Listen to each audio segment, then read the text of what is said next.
नमस्कार साथियों, एक बार फिर उपस्थित हैं रीडर्स क्लासेस के यूट्यूब चैनल पर। जैसा कि आप सब जानते हैं, हमने लास्ट क्लास में पाचन तंत्र शुरू किया था और कुछ डिस्कस कर लिया था पाचन तंत्र के बारे में। कल की क्लास में हमने क्या देखा था कि जो हम भोजन ग्रहण करते हैं उसकी शुरुआत पाचन की मुख से होती है,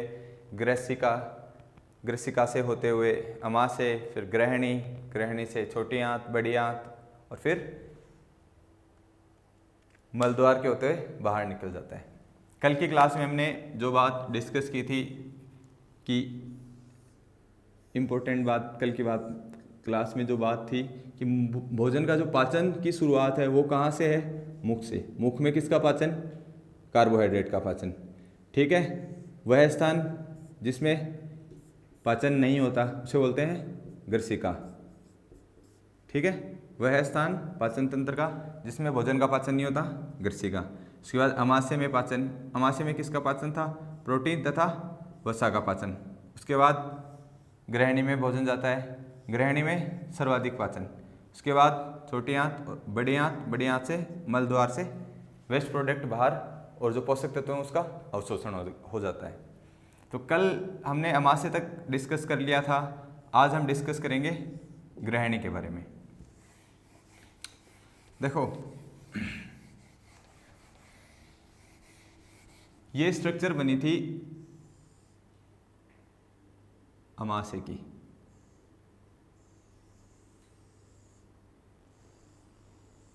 ऐसे सीप टाइप के स्ट्रक्चर बनती है ग्रहणी की। छोटी आंत जो होती है, मैंने कल बताया था आपको, सबसे ज़्यादा जो लंबाई होती है, कुल लंबाई थी आहार नाल की 33 फीट, तो लगभग 17-18 फीट जो लंबाई होती है वो ग्रहणी अकेली कवर करती है। ग्रहणी किसको बोलते हैं? सम्मिलित रूप से छोटी आंत के 3 भाग हैं, ग्रहणी प्लस मध्यांत्र प्लस शेषांत्र। इन तीनों को सम्मिलित रूप से क्या बोला गया? छोटी आंत। छोटी आंत। तो ग्रहणी में पाचन की बात चल रही थी। ऐसे ये लीवर होता है जो जुड़ा रहता है ग्रहणी से, और इधर से पेनक्रियाज ग्लैंड होती है, पेनक्रियाज ग्रंथि, ये पित्ताशय होता है। ठीक है, पित्ताशय। इसके बाद जो पित्ताशय से ग्रहणी में नली जुड़ती है, ओडाइनी अवरोधनी पेशी बोलते हैं उसको, ओडाइनी अवरोधनी पेशी पित्ताशय को ग्रसिका से जोड़ती है, और जो अग्नाशय को पेशिका से जोड़ती है उसको क्या बोलते हैं? अग्नाशय अवरोधनी पेशी। इस पेशी का क्या नाम है?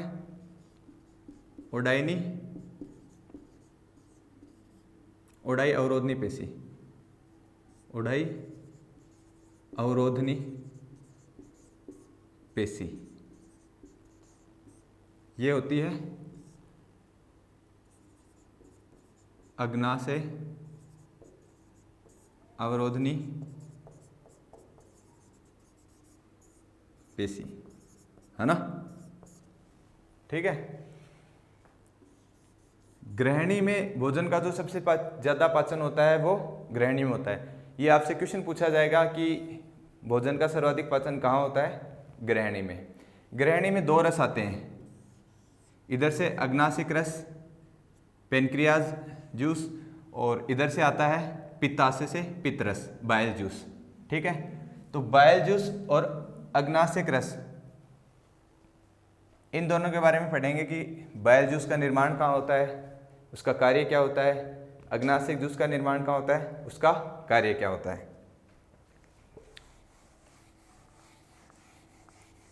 ग्रहणी में सम्मिलित रूप से 2 रस आते हैं, ये बात आप ध्यान रखिएगा।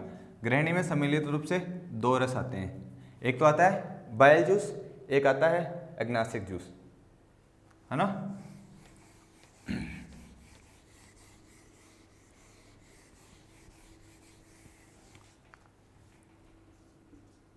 ग्रहणी। ग्रहणी है क्या?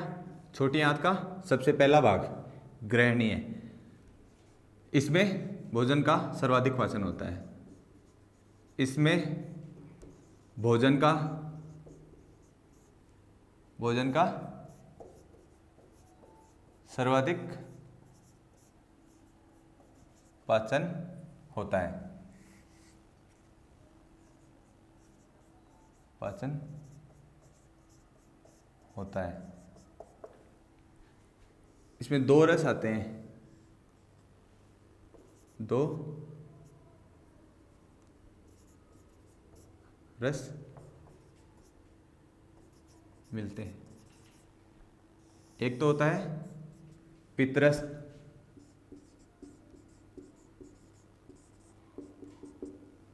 दूसरा जो होता है वो होता है अग्नाशिक रस।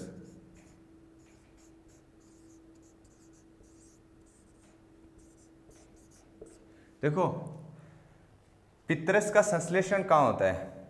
लीवर एक बहुत बड़ा अंग है, लीवर के बारे में हम नेक्स्ट क्लास में डिस्कस करेंगे। तो अभी तो आप सिर्फ इतना याद रखो कि जो पित्तरस का संश्लेषण है, निर्माण है, वो लीवर में होता है, यकृत में होता है। ठीक है, तो पित्तरस का निर्माण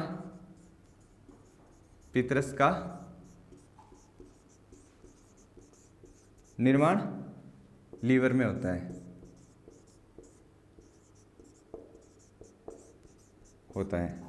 ये क्वेश्चन पूछा जाता है कि पित्तरस का संचय कहाँ होता है, पित्तरस का निर्माण कहाँ होता है।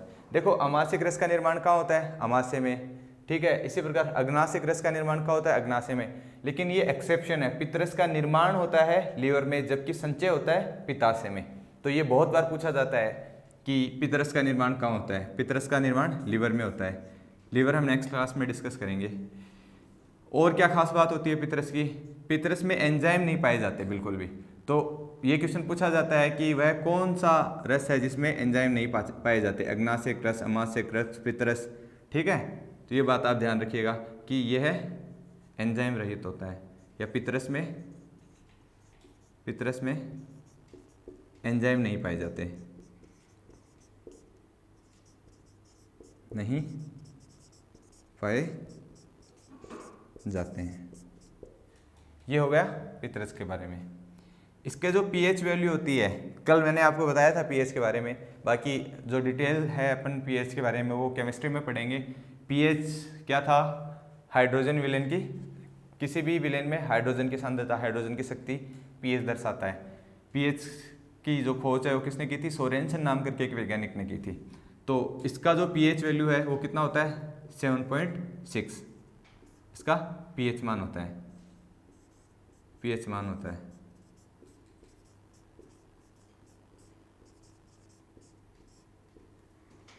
ठीक है, अब इसके कार्य क्या होते हैं? ये पित्तरस के बारे में कुछ कि पित्तरस का निर्माण लीवर में होता है, पित्तरस में एंजाइम नहीं पाए जाते, इसका पीएच मान होता है 7.6। अग्नाशय का पीएच मान 7.8 होता है, 7.8 पीएच होता है।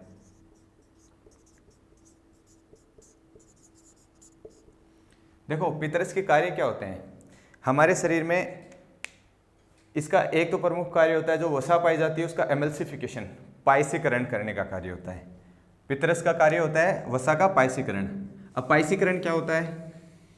पायसीकरण होता है कि वसा की जो बड़ी बड़ी बूंदें हैं, बड़े बड़े अणुओं को छोटे अणुओं में तोड़ना, वसे के बड़ी ड्रॉप्स को छोटे ड्रॉप्स में तोड़ना। जैसे मैंने आपको बताया था कैटाबोलिज्म, एनाबोलिज्म, और सम्मिलित रूप से इसको क्या बोला था? मेटाबॉलिज्म।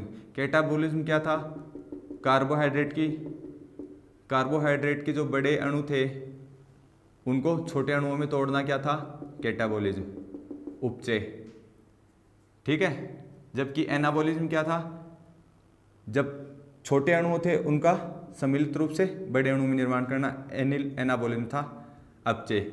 और इस क्रिया को सम्मिलित रूप से उपापचय बोला था। तो पित्तरस का कार्य है वसा का पायसीकरण करना, एमल्सिफिकेशन ऑफ लिपिड। पित्तरस का पायसीकरण करना, सॉरी, वसा का पायसीकरण करना, ये कार्य हो जाएंगे पित्तरस के। वसा का पायसीकरण करना।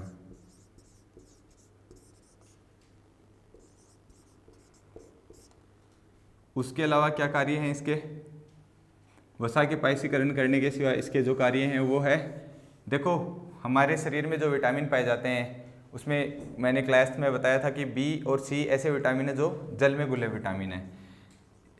तो जो वसा में विलय विटामिन है उनका अवशोषण करना। वसा में विलय विटामिन कौन से हैं? ए, डी, ई, के। तो ये है वसा में विलय विटामिन का अवशोषण करता है, विटामिन का अवशोषण करता है, अवशोषण करता है। चूंकि इसका पीएच मान मैंने आपको बताया 7.8 होता है, तो इसका जो अन्य कार्य है वह भोजन के माध्यम को क्षारीय बनाना, और अन्य कार्य है भोजन के माध्यम को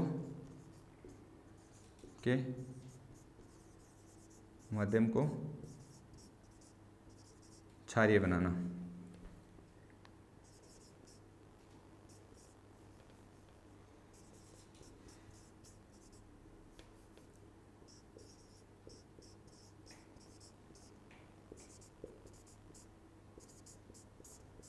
ये हो गए पितरस के कार्य। पितरस का निर्माण, वेरी इंपॉर्टेंट, पितरस का निर्माण होता है लीवर में। पितरस का संचय पित्ताशय में। पितरस के कार्य वसा का पायसीकरण करना, वसा में विलय विटामिन का अवशोषण करना तथा भोजन के माध्यम को क्षारीय बनाना। अब आते हैं हम अग्नाशय पे। अग्नाशय में 3 तरह के तरल पदार्थ पाए जाते हैं, उनका अलग अलग विशेष कार्य होता है। देखो, एक तो पाया जाता है ट्रिप्सिन, एक पाया जाता है लाइपेज, एक पाया जाता है एमाइलेज। लाइपेज जो इंटरनेशनल वर्ड है, मैंने आपको बताया था, लिपिड का मतलब वसा होता है, लिपिड का अर्थ होता है वसा। तो लाइपेज का क्या कार्य होगा अग्नाशय रस में? अग्नाशय रस में लाइपेज का जो कार्य होगा वो वसा का पाचन करना। लाइपेज, इसका क्या कार्य हो जाएगा? वसा का पाचन करना, वसा का पाचन। ट्रिप्सिन का क्या कार्य हो जाएगा? ट्रिप्सिन,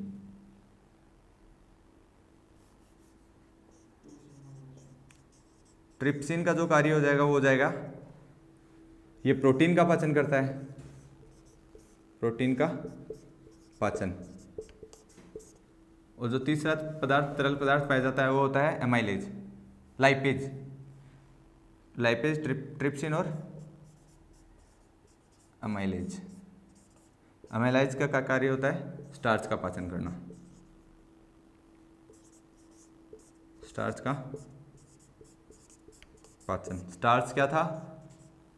स्टार्च जो पौधे होते हैं, पादप, वो सभी अपने भोजन का संचय स्टार्च के रूप में करते हैं, जबकि मनुष्य, जंतु अपने भोजन का संचय ग्लूकोज के रूप में, ग्लाइकोजन के रूप में करते हैं। ये हो गए अग्नाशय रस के बारे में जानकारी। अब देखो, हमारे शरीर में जब हम भोजन ग्रहण करते हैं तो उस दौरान कुछ पोषक तत्व होते हैं। उन पोषक तत्वों का जो सबसे ज़्यादा अवशोषण होता है वो भी छोटी आंत में होता है। पोषक तत्व है, अमीनो एसिड है, प्रोटीन है, विटामिन है, इन सब का ये क्वेश्चन पूछा जाता है कि शरीर में पोषक तत्वों का जो अवशोषण है वो कहाँ होता है? छोटी आंत में। और छोटी आंत के 3 भाग होते हैं, मैंने अभी बताया आपको, ग्रहणी, मध्यांतर और शेषांतर। इसको डेड्यूनम, जेजुनम और इलियम बोला जाता है अंग्रेजी में। ये भी कई बार पूछ लिए जाते हैं। इसके बाद पाचन तंत्र में कई बार भोजन का क्रम पूछा जाता है, तो ये इंपॉर्टेंट है, ये थोड़ा ध्यान रखिएगा। सबसे पहले भोजन कहाँ जाता है? मुख में। तो भोजन का क्रम, भोजन का क्रम, भोजन का क्रम क्या है? सबसे पहले जाता है मुख में, मुख के बाद ग्रसनी, मुख के बाद जो जाता है वो ग्रसनी, ग्रसनी के बाद ग्रसिका, ग्रसिका के बाद जो भोजन जाता है वो जाता है अमाशय, अमाशय, अमाशय के बाद भोजन जाता है ग्रहणी, ग्रहणी के बाद जाता है मध्यांत्र, मध्यांतर के बाद भोजन जाता है शेषांत्र।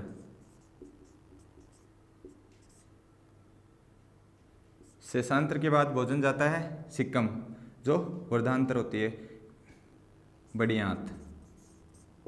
बड़ी आंत, इसको कोलन भी बोलते हैं, ये ध्यान रखिएगा आप। और छोटी आंत को शुद्ध आंत बोला जाता है। उसके बाद आता है मलाशय। मलाशय के बाद भोजन जो जाता है वो जाता है गुदाद्वार। गुदाद्वार से वेस्ट प्रोडक्ट बाहर निकल जाते हैं। जो जितने भी पोषक तत्व होते हैं उनका अवशोषण ग्रहणी में हो जाता है। और जो वेस्ट प्रोडक्ट है, बड़ी आंत में जो अवशोषण होता है, ये बहुत बार पूछा जाता है, बड़ी आंत में केवल जल और विटामिन B12 का अवशोषण होता है। बड़ी आंत जल व विटामिन B12 का अवशोषण करती है। B12 का अवशोषण करती है।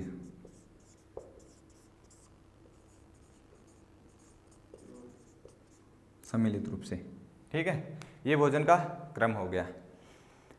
अब देखो, इसके बाद एक और क्वेश्चन बनता है पाचन तंत्र से। अभी लीवर हमारा बाकी है, लीवर हमने पढ़ा नहीं है, लीवर के बारे में हम पढ़ेंगे। एक श्वास नलिका होती है और एक भोजन नली, फूड पाइप होती है। तो भोजन नली जो होती है वो श्वास नली और भोजन नली को अलग कौन करता है? जब हम भोजन ग्रहण करते हैं तो भोजन को श्वास नली में जाने से कौन रोकता है? ऐसी एक संरचना बनती है।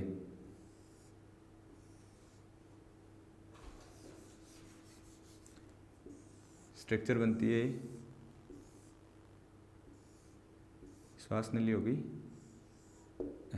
भोजन,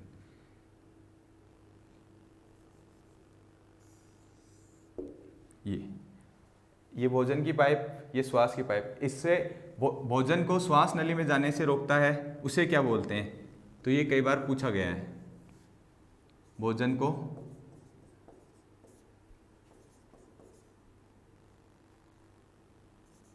श्वास नली में